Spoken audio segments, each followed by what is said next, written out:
অবশেষে স্বস্তি, অবশেষে মুক্তি। আষ্টে পৃষ্ঠে জড়িয়ে ধরা দুঃসময়ে অবশেষে একটা সুসংবাদ সাকিব আল হাসানের, তার বোলিং অ্যাকশনটা আর অবৈধ নয়। গত কয়েক মাস ধরে নিষেধাজ্ঞার যে খড়গ তিনি বয়ে বেড়াচ্ছেন সেটা থেকে তার মুক্তি মিলল। কোন সময়ে এসে? নিজের জন্মদিনের ঠিক আগে আগে। এই তো আগামী 3 দিন পরে 24শে মার্চ সাকিবের 38তম জন্মদিন। নিজেই যেন নিজেকে একটা আর্লি বার্থডে প্রেজেন্ট দিলেন এই বোলিং অ্যাকশনের অবৈধ যে ছিল সেইটা থেকে মুক্তির সংবাদের মাধ্যমে। সাকিবের জন্য স্বস্তির, অনেক বড় স্বস্তির। বাংলাদেশ ক্রিকেটের জন্য এটা কত বড় সুখবর। চলুন এই সবকিছু নিয়ে একটু আলোচনা করি। সাকিবের বোলিং অ্যাকশন ত্রুটিপূর্ণ। প্রথম যখন এই খবরটা এলো আমার কাছে মনে হয়েছিল যেন একটা মাছের সাঁতার কাটাটা ত্রুটিপূর্ণ, এইরকম ব্যাপার। কেন? সেই ছোটবেলা থেকে সাকিব বোলিং করছেন, ইন্টারন্যাশনাল ক্রিকেট খেলছেন 2006 সাল থেকে। এই 19 বছর পরে এসে তার বোলিং অ্যাকশন নিয়ে প্রথমবারের মতো প্রশ্ন উঠল। ক্যারিয়ারে 860টা স্বীকৃত ম্যাচ খেলেছেন, যেইখানে 1247টা উইকেট নিয়েছেন। এই শেষ দিকে এসে সাকিবের বোলিং অ্যাকশন নিয়ে প্রশ্ন উঠল, এটা অবিশ্বাস্য নয় তো কি, আমাকে বলেন। সারের হয়ে কাউন্টি চ্যাম্পিয়নশিপ তিনি খেলতে গিয়েছেন, ওইখানটাতেই তার এই বোলিং অ্যাকশনটা প্রশ্নবিদ্ধ হয়। এরপর পরে ভারতের বিপক্ষে টেস্ট সিরিজটা তিনি কিন্তু খেলছিলেন, তখনও এটা জানা যায়নি। ওই টেস্ট সিরিজের 2টা ম্যাচ তিনি খেলেছেন, তারপরে দুবাইতে টি10 লিগেও খেলেছেন, শ্রীলঙ্কায় যখন টি10 লিগ খেলছিলেন ওই সময় খবরটা আসে এবং তিনি যে বোলিং করতে পারবেন না সেইটা নিশ্চিত হয়। ওই টুর্নামেন্টে পরের অংশটা তিনি শুধুমাত্র ব্যাটসম্যান হিসেবে খেলেছেন। এরপরে আর সাকিবকে কোনো স্বীকৃত ক্রিকেটে দেখা যায়নি। এখন সাকিবের ওই বোলিং অ্যাকশন অবৈধ, এই খবরটাই চমকে দেওয়ার জন্য যথেষ্ট, অবাক করার জন্য যথেষ্ট। আমি যেটা বলছিলাম যে মাঠের সাকিব বোলিং অ্যাকশনটা ঠিক মতো হচ্ছে না, এইটা যেন পানিতে মাছের সাঁতারটা ঠিক মতো হচ্ছে না, সাঁতারটা ত্রুটিপূর্ণ, সেরকম আমার মনে হয়েছিল। আরো বড় সারপ্রাইজিং, সাকিব দুইবার পরীক্ষা দিলেন সেই বোলিং অ্যাকশনের এবং 2বারই তিনি ফেল করলেন। মানে মাছের সাঁতার কাটাটা ত্রুটিপূর্ণ, সে পরীক্ষায় বসানো হলো এবং মাছ সাঁতার কাটতে গিয়ে ফেল করছেন। সাকিবের ক্ষেত্রে বিষয়টা এরকমই মনে হচ্ছিল।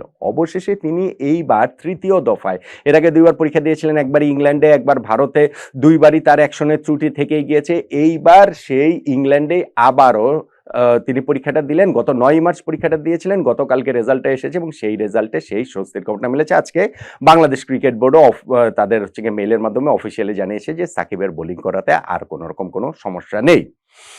দেখুন সাকিবের বোলিংটা গুরুত্বপূর্ণ কেন, ধরেন আমি যদি কাগজে কলমে যাই, হাইপোথেটিক্যালি যাই, সেইখানটাতে আমাদের চ্যাম্পিয়ন্স ট্রফির যে দলটা ছিল সেই দলটাতে সাকিব আল হাসানকে রাখা হয়নি। আমাদের প্রধান নির্বাচক গাজী আশরাফ হোসেন লিপু ভাই তিনি প্রেস কনফারেন্সে বলেছিলেন যে শুধু ব্যাটসম্যানকে কনসিডার করা তাদের পক্ষে সম্ভব হয়নি, যেহেতু নিষেধাজ্ঞার কারণে সাকিব বোলিংটা করতে পারবেন না। এই কথাটা আসলে কোন রকম যুক্তি আছে বলে আমার কাছে মনে হয় না, এটা যা শুধু কথার কথা।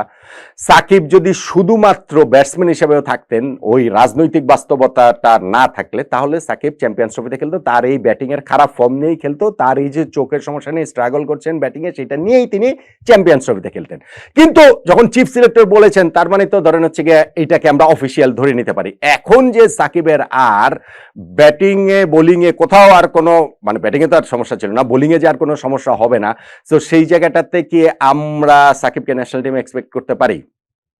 দেখুন দুঃসময়টার কথা আমি বলছিলাম, সাকিব ওই যে ভারতের বিপক্ষে সিরিজটা যখন তিনি খেলছিলেন সেপ্টেম্বরেই, তখন তিনি ইচ্ছা প্রকাশ করেছিলেন যে বাংলাদেশে এসে সাউথ আফ্রিকার বিপক্ষে টেস্টটা খেলে তিনি সাদা পোশাকের ক্রিকেটকে বিদায় জানাবেন। সাকিব তো বাংলাদেশে আসতে পারেন নাই।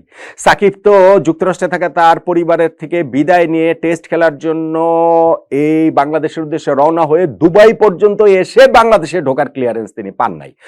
মানে সেটা বাংলাদেশ ক্রিকেট বোর্ডের কাছ থেকে পান নাই তা না, সেটা বাংলাদেশ সরকারের কাছ থেকে পান নাই। এইটুকু একেবারে ক্রিস্টাল ক্লিয়ার, সবাই এটা বোঝাটা খুবই সম্ভব যে সরকার তাকে ওই যে সাকিব দেশে আসলে কি হবে না হবে তার ওই রাজনৈতিক পরিচয়ের কারণে সবকিছু মিলিয়ে সেই অনুমতিটা আর দেয়া হয়নি। চ্যাম্পিয়ন্স ট্রফিতে যে সাকিবকে দলে রাখা হলো না, সেই জায়গাটাতে ওই যতই বোলিং অ্যাকশনের কথা বলা হোক না কেন, মূল কারণ সেইটাই।